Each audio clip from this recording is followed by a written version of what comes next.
আমরা যে আল্লাহর কাছে চাবো, আমরা তো মাখলুক, আমরা তো বান্দা, আমরা বান্দি। আল্লাহ পাকের কাছে কোন জিনিসটা চাইলে সবচাইতে বেশি লাভবান আমি হতে পারবো, এটা কি আমি বেশি ভালো জানি নাকি আল্লাহ পাক বেশি ভালো জানেন? আমার কথা বুঝে থাকলে বলেন। আমি মাখলুক হিসেবে, আল্লাহ আমার খালেক, কোন জিনিসটা আল্লাহ পাকের কাছে আমি চাইলে আমার জীবনের সবচাইতে বেশি লাভ হবে, এটা কি আমি বেশি ভালো জানি না যিনি আমাকে বানাইছেন উনি বেশি ভালো জানেন? সবাই বলেন, আমি বেশি ভালো জানি না আল্লাহ বেশি ভালো জানেন? জোরে বলেন, আরো জোরে বলেন। আল্লাহ পাক বেশি ভালো জানেন। আল্লাহ পাক বললেন, বান্দা ও বান্দি, তোমাদেরকে জীবনে অনেক কিছুই দেওয়া সম্ভব, আমি তোমাদেরকে অনেক কিছুই দিতে পারি এবং অনেক নিয়ামত তোমাদেরকে দিয়ে রেখেছি। হাজারো নিয়ামত দিয়ে তোমাদেরকে আমি পরিবেষ্টন করে রেখেছি।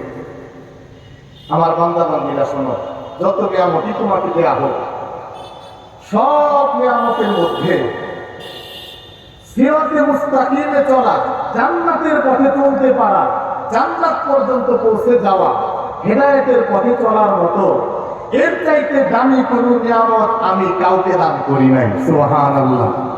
এজন্য তুমি যখন আমার কাছে চাবে, তখন অন্য কোনো কিছু চাওয়ার দরকার নাই।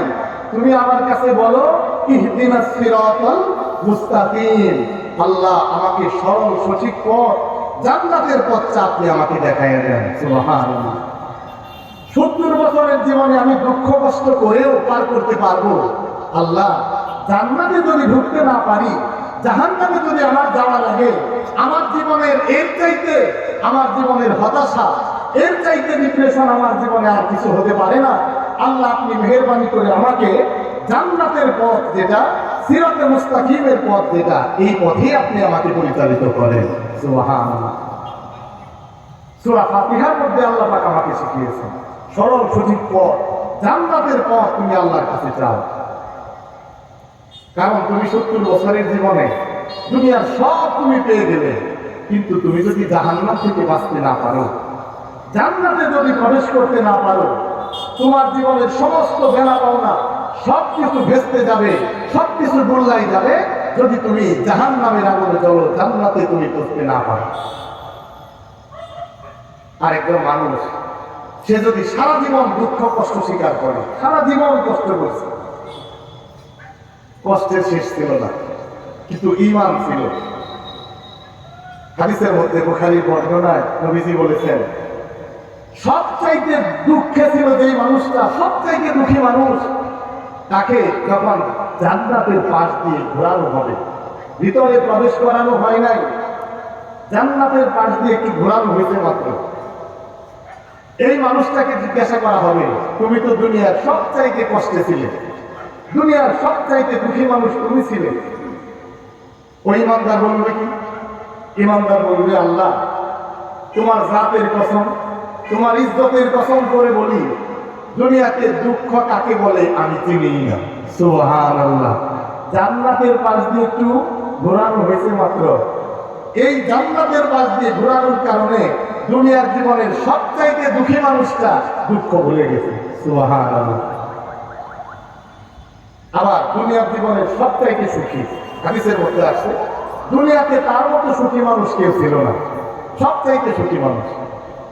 নবীজি বলেন, কিন্তু নাফরমানি করেছিল, আল্লাহর বিধান পালন করে নাই, নবীজির সুন্নাহ মোতাবেক জীবন যাপন করে নাই, এই মানুষটাকে যখন জাহান্নামের পাশ দিয়ে ঘোরানো হবে, প্রবেশ করানো হয় নাই, জাহান্নামের পাশ দিয়ে ঘোরানো হয়েছে মাত্র, তাকে জিজ্ঞাসা করা হবে, তুমি না সুখী মানুষ ছিলে, দুনিয়ার সবচাইতে সুখী ছিলে তুমি? সে বলবে কি?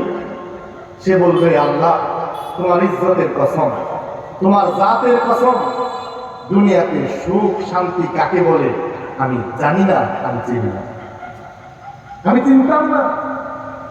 তাহলে প্রিয় ভাই, দুনিয়ার জীবনে 70 বছরের জীবন যদি কষ্ট করেও পার করা যায়, ঈমানের সাথে চলা যায়, সরল সঠিক পথে চলা যায়, জান্নাতের পথে চলা যায়, আমি তো জানি না আমি 70 বছর বাঁচবো কিনা, প্রত্যেকটা মুহূর্ত যদি সরল সঠিক পথে আমি চলতে পারি, জান্নাতের পথে চলতে পারি, এভাবে চলে যদি জীবন শেষ হয়ে যায়, তাহলে আশা করা যায় আমাকে আল্লাহ পাক জান্নাতে পৌঁছে দেবেন ইনশাআল্লাহ। আর যদি দুনিয়ার জীবনে নাফরমানি করতে করতে, আল্লাহর নাফরমানি করে, নবীজির সুন্নাহর বিরোধিতা করে সারা জীবন পার করে দিলাম, দুনিয়ার বাড়ি গাড়ি এগুলোর পিছনে ছুটতে থাকলাম, পরকাল গোছাবার কোন চিন্তা করলাম না, তাহলে আমার দুনিয়ার জীবনে যত সুখী আমি হই না কেন, জাহান্নাম থেকে যখন আমি বাঁচতে পারবো না, জাহান্নামে যখন ঢুকে যাব, তখন আমার দুনিয়ার জীবনের সুখ শান্তি আমার মনেই থাকে। এজন্য দুনিয়ার জীবনের 70 বছরের হায়াত, এটাকে প্রাধান্য দিতে হয় না, আল্লাহ পাক নিষেধ করেছেন।